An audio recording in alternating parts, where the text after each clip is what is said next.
Consigne. Vous allez entendre 2 fois un enregistrement sonore de 5 minutes environ. Vous aurez tout d'abord 1 minute pour lire les questions. Puis vous écouterez une première fois l'enregistrement. Vous aurez ensuite 3 minutes pour commencer à répondre aux questions. Vous écouterez une seconde fois l'enregistrement. Vous aurez encore 5 minutes pour compléter vos réponses.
Aujourd'hui, on va parler de bonheur collectif. Un pays est-il plus heureux quand il est riche? Comment mesure-t-on ce degré de bonheur dans la population? Le modèle du bonheur lancé au Bhoutan est-il transposable chez nous? Ce sont toutes les questions auxquelles nous allons tenter de répondre avec nos invités. Franck Montaugé, soyez le bienvenu, vous êtes sénateur et vous avez proposé des projets de loi pour mettre en place de nouveaux indicateurs économiques. Et bonjour Michaël Mangot, merci beaucoup d'être avec nous. Vous êtes docteur en économie, directeur de l'Institut de l'économie du bonheur. Pourriez-vous commencer par définir ce qu'est le PIB, le produit intérieur brut? Eh bien, c'est un indicateur qui a été créé dans les années 30 et qui avait pour objectif de mesurer la croissance économique d'un pays. Il a son utilité, mais le problème, c'est qu'il y a beaucoup d'éléments qui ne sont pas pris en compte dans le PIB et qui sont mal évalués. D'autre part, un siècle s'est presque écoulé depuis sa création et on a maintenant d'autres objectifs sociaux et politiques que le PIB ne permet plus de remplir. Donc, quand un pays est en croissance, ça ne veut pas forcément dire que sa population est heureuse? Non, car en économie du bonheur, l'indicateur le plus important sur lequel nous nous basons pour établir le classement des pays les plus heureux, c'est celui de la satisfaction de la vie, et non pas celui de la croissance. Alors, on dit souvent que l'argent ne fait pas le bonheur. Pourtant, les pays riches sont les plus heureux, non? On aimerait penser que non, mais quand vous regardez le classement du bonheur par pays, tout en haut, vous n'avez que des pays riches, comme les 3 pays scandinaves, Norvège, Finlande, Danemark. Les pays pauvres, eux, ne se trouvent malheureusement pas souvent en tête. Franck Montaugé, vous vouliez réagir? Oui, j'aimerais signaler qu'il peut tout de même y avoir des disparités à l'intérieur des pays riches. C'est toute la question des inégalités de revenus, des inégalités culturelles également, voire patrimoniales, etc. Et là, il y a un vrai problème, y compris à l'intérieur des sociétés développées. Alors, ce qui est clair, c'est que pour combler les limites du PIB, il y a des indicateurs alternatifs qui ont commencé à apparaître depuis plusieurs années. Au Bhoutan notamment, un petit pays qui se trouve dans l'Himalaya, qui fait la taille de la Suisse, on a l'indicateur du bonheur national brut qui existe depuis plus de 40 ans. Vous pouvez nous raconter l'histoire de cet indicateur, Michaël Mangot? Cet indicateur est né de la volonté politique du roi du Bhoutan de l'époque, qui ne voulait pas être soumis au PIB. Du coup, il a mis en place un nouvel indicateur qui, petit à petit, s'est affiné au fil du temps, grâce à des rencontres avec des chercheurs en économie et en neurosciences. Aujourd'hui, le Bhoutan a donc un indicateur assez complet, qui comprend des résultats dans 9 dimensions différentes, l'éducation, l'environnement, les revenus, la culture, etc., et qui regarde combien de personnes sont au-dessus d'un certain seuil, pour chacune des dimensions. À la fin, les experts déclarent si les gens sont heureux ou pas, à partir de ces critères objectifs. Mais comment est-ce qu'on quantifie le bonheur, par exemple? Eh bien, en posant des questions très précises aux gens. Par exemple, dans le domaine de la culture, pour savoir, par exemple, s'ils participent à des festivals, s'ils maîtrisent leur propre langue, ou encore en fonction de l'artisanat local. Alors, pour bien comprendre les différences entre le Bhoutan et la France, nous avons demandé l'avis de la directrice d'une agence spécialisée dans les voyages au Bhoutan. Et voici ce qu'elle nous a dit. Il n'y a pas d'agitation. Dans certaines villes, il n'y a aucun feu rouge. Vous avez encore des agents de police qui règlent la circulation. Vous voyez tout de suite que c'est un pays qui est extrêmement paisible, avec un environnement magnifique et très bien protégé. Imaginez que dans ce pays-là, l'éducation et la santé sont gratuites même pour les étrangers. Déjà ça donne un certain apaisement, hein. Puis vous allez y trouver des gens joyeux, qui aiment bien s'amuser et qui aiment bien rire. Alors, Michael Mango, le Bhoutan, c'est le paradis ou c'est une utopie? Le Bhoutan fait partie depuis quelques années des classements internationaux sur le bonheur. Et il est 97e sur 150. La France, au dernier classement, est 23e. Elle a progressé depuis l'année dernière. Donc, comme vous l'aurez remarqué, on est très loin devant les Bhoutanais. Merci, Michael.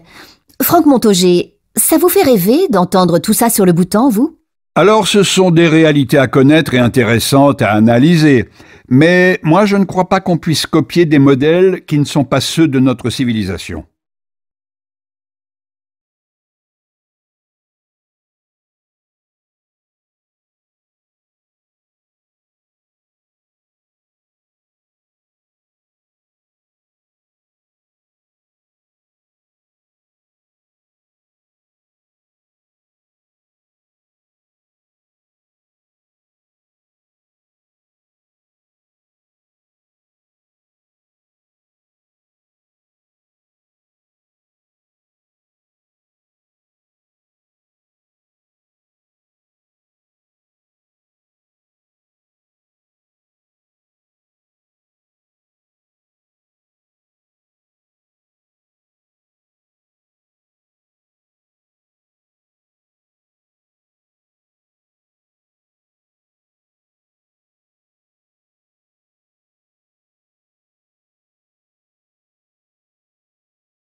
Aujourd'hui, on va parler de bonheur collectif. Un pays est-il plus heureux quand il est riche? Comment mesure-t-on ce degré de bonheur dans la population? Le modèle du bonheur lancé au Bhoutan est-il transposable chez nous? Ce sont toutes les questions auxquelles nous allons tenter de répondre avec nos invités. Franck Montaugé, soyez le bienvenu, vous êtes sénateur et vous avez proposé des projets de loi pour mettre en place de nouveaux indicateurs économiques. Et bonjour Michael Mango, merci beaucoup d'être avec nous. Vous êtes docteur en économie, directeur de l'Institut de l'économie du bonheur. Pourriez-vous commencer par définir ce qu'est le PIB, le produit intérieur brut? Eh bien, c'est un indicateur qui a été créé dans les années 30 et qui avait pour objectif de mesurer la croissance économique d'un pays. Il a son utilité, mais le problème, c'est qu'il y a beaucoup d'éléments qui ne sont pas pris en compte dans le PIB et qui sont mal évalués. D'autre part, un siècle s'est presque écoulé depuis sa création et on a maintenant d'autres objectifs sociaux et politiques que le PIB ne permet plus de remplir. Donc, quand un pays est en croissance, ça ne veut pas forcément dire que sa population est heureuse?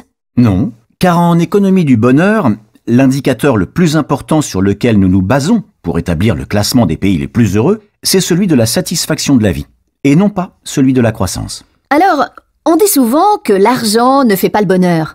Pourtant, les pays riches sont les plus heureux, non? On aimerait penser que non, mais quand vous regardez le classement du bonheur par pays, tout en haut, vous n'avez que des pays riches, comme les 3 pays scandinaves, Norvège, Finlande, Danemark. Les pays pauvres, eux, ne se trouvent malheureusement pas souvent en tête. Franck Montaugé, vous vouliez réagir? Oui, j'aimerais signaler qu'il peut tout de même y avoir des disparités à l'intérieur des pays riches. C'est toute la question des inégalités de revenus, des inégalités culturelles également, voire patrimoniales, etc. Et là, il y a un vrai problème, y compris à l'intérieur des sociétés développées. Alors, ce qui est clair, c'est que pour combler les limites du PIB, il y a des indicateurs alternatifs qui ont commencé à apparaître depuis plusieurs années. Au Bhoutan notamment, un petit pays qui se trouve dans l'Himalaya, qui fait la taille de la Suisse, on a l'indicateur du bonheur national brut qui existe depuis plus de 40 ans. Vous pouvez nous raconter l'histoire de cet indicateur, Michael Mango? Cet indicateur est né de la volonté politique du roi du Bhoutan de l'époque qui ne voulait pas être soumis au PIB. Du coup, il a mis en place un nouvel indicateur qui, petit à petit, s'est affiné au fil du temps, grâce à des rencontres avec des chercheurs en économie et en neurosciences. Aujourd'hui, le Bhoutan a donc un indicateur assez complet, qui comprend des résultats dans 9 dimensions différentes, l'éducation, l'environnement, les revenus, la culture, etc., et qui regarde combien de personnes sont au-dessus d'un certain seuil, pour chacune des dimensions. À la fin, les experts déclarent si les gens sont heureux ou pas, à partir de ces critères objectifs. Mais comment est-ce qu'on quantifie le bonheur, par exemple? Eh bien, en posant des questions très précises aux gens. Par exemple, dans le domaine de la culture, pour savoir, par exemple, s'ils participent à des festivals, s'ils maîtrisent leur propre langue, ou encore en fonction de l'artisanat local. Alors pour bien comprendre les différences entre le Bhoutan et la France, nous avons demandé l'avis de la directrice d'une agence spécialisée dans les voyages au Bhoutan. Et voici ce qu'elle nous a dit.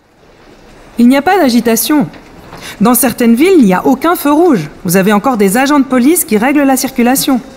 Vous voyez tout de suite que c'est un pays qui est extrêmement paisible, avec un environnement magnifique et très bien protégé. Imaginez que dans ce pays-là, l'éducation et la santé sont gratuites même pour les étrangers.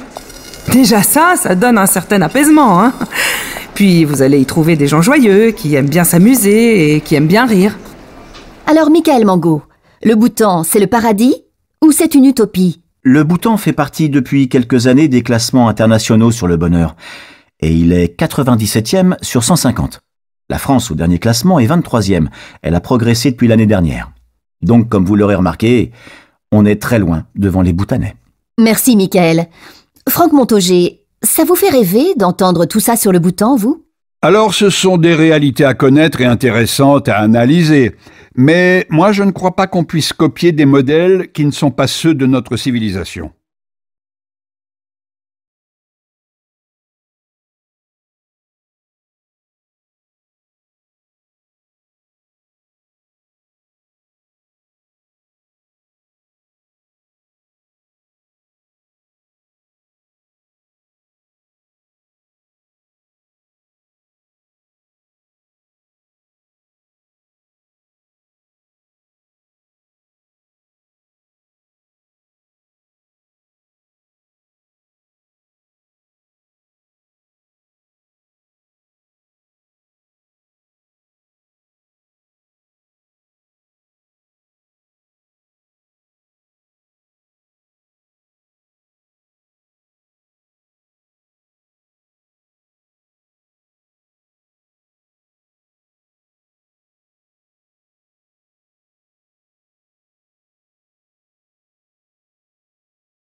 Aujourd'hui, on va parler de bonheur collectif.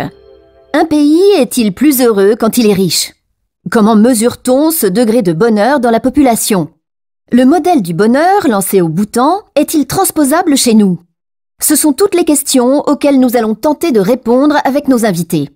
Franck Montaugé, soyez le bienvenu, vous êtes sénateur et vous avez proposé des projets de loi pour mettre en place de nouveaux indicateurs économiques. Et bonjour Michaël Mangot, merci beaucoup d'être avec nous. Vous êtes docteur en économie, directeur de l'Institut de l'économie du bonheur. Pourriez-vous commencer par définir ce qu'est le PIB, le produit intérieur brut? Eh bien, c'est un indicateur qui a été créé dans les années 30 et qui avait pour objectif de mesurer la croissance économique d'un pays. Il a son utilité, mais le problème, c'est qu'il y a beaucoup d'éléments qui ne sont pas pris en compte dans le PIB et qui sont mal évalués. D'autre part, un siècle s'est presque écoulé depuis sa création et on a maintenant d'autres objectifs sociaux et politiques que le PIB ne permet plus de remplir. Donc, quand un pays est en croissance, ça ne veut pas forcément dire que sa population est heureuse? Non, car en économie du bonheur, l'indicateur le plus important sur lequel nous nous basons pour établir le classement des pays les plus heureux, c'est celui de la satisfaction de la vie, et non pas celui de la croissance. Alors, on dit souvent que l'argent ne fait pas le bonheur. Pourtant, les pays riches sont les plus heureux, non? On aimerait penser que non, mais quand vous regardez le classement du bonheur par pays, tout en haut, vous n'avez que des pays riches, comme les 3 pays scandinaves, Norvège, Finlande, Danemark. Les pays pauvres, eux, ne se trouvent malheureusement pas souvent en tête. Franck Montaugé, vous vouliez réagir? Oui, j'aimerais signaler qu'il peut tout de même y avoir des disparités à l'intérieur des pays riches. C'est toute la question des inégalités de revenus, des inégalités culturelles également, voire patrimoniales, etc. Et là, il y a un vrai problème, y compris à l'intérieur des sociétés développées. Alors, ce qui est clair, c'est que pour combler les limites du PIB, il y a des indicateurs alternatifs qui ont commencé à apparaître depuis plusieurs années. Au Bhoutan notamment, un petit pays qui se trouve dans l'Himalaya, qui fait la taille de la Suisse, on a l'indicateur du bonheur national brut qui existe depuis plus de 40 ans. Vous pouvez nous raconter l'histoire de cet indicateur, Michaël Mangot? Cet indicateur est né de la volonté politique du roi du Bhoutan de l'époque qui ne voulait pas être soumis au PIB. Du coup, il a mis en place un nouvel indicateur qui, petit à petit, s'est affiné au fil du temps, grâce à des rencontres avec des chercheurs en économie et en neurosciences. Aujourd'hui, le Bhoutan a donc un indicateur assez complet, qui comprend des résultats dans 9 dimensions différentes, l'éducation, l'environnement, les revenus, la culture, etc., et qui regarde combien de personnes sont au-dessus d'un certain seuil, pour chacune des dimensions. À la fin, les experts déclarent si les gens sont heureux ou pas, à partir de ces critères objectifs. Mais comment est-ce qu'on quantifie le bonheur, par exemple? Eh bien, en posant des questions très précises aux gens. Par exemple, dans le domaine de la culture, pour savoir, par exemple, s'ils participent à des festivals, s'ils maîtrisent leur propre langue, ou encore en fonction de l'artisanat local. Alors, pour bien comprendre les différences entre le Bhoutan et la France, nous avons demandé l'avis de la directrice d'une agence spécialisée dans les voyages au Bhoutan. Et voici ce qu'elle nous a dit. Il n'y a pas d'agitation. Dans certaines villes, il n'y a aucun feu rouge. Vous avez encore des agents de police qui règlent la circulation. Vous voyez tout de suite que c'est un pays qui est extrêmement paisible, avec un environnement magnifique et très bien protégé. Imaginez que dans ce pays-là, l'éducation et la santé sont gratuites, même pour les étrangers. Déjà ça donne un certain apaisement, hein. Puis vous allez y trouver des gens joyeux, qui aiment bien s'amuser et qui aiment bien rire. Alors, Michaël Mangot, le Bhoutan, c'est le paradis ou c'est une utopie? Le Bhoutan fait partie depuis quelques années des classements internationaux sur le bonheur. Et il est 97e sur 150. La France, au dernier classement, est 23e. Elle a progressé depuis l'année dernière. Donc, comme vous l'aurez remarqué, on est très loin devant les Bhoutanais. Merci, Michaël. Franck Montaugé, ça vous fait rêver d'entendre tout ça sur le Bhoutan, vous? Alors, ce sont des réalités à connaître et intéressantes à analyser. Mais moi, je ne crois pas qu'on puisse copier des modèles qui ne sont pas ceux de notre civilisation.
Like and subscribe our channel for more amazing videos.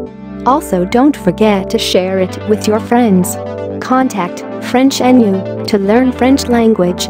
We provide online classes for DELF preparation, TEF preparation, academic course preparation for kids, and accent improvement. Call or WhatsApp at 98706966926 or email at linguistic.fr@gmail.com.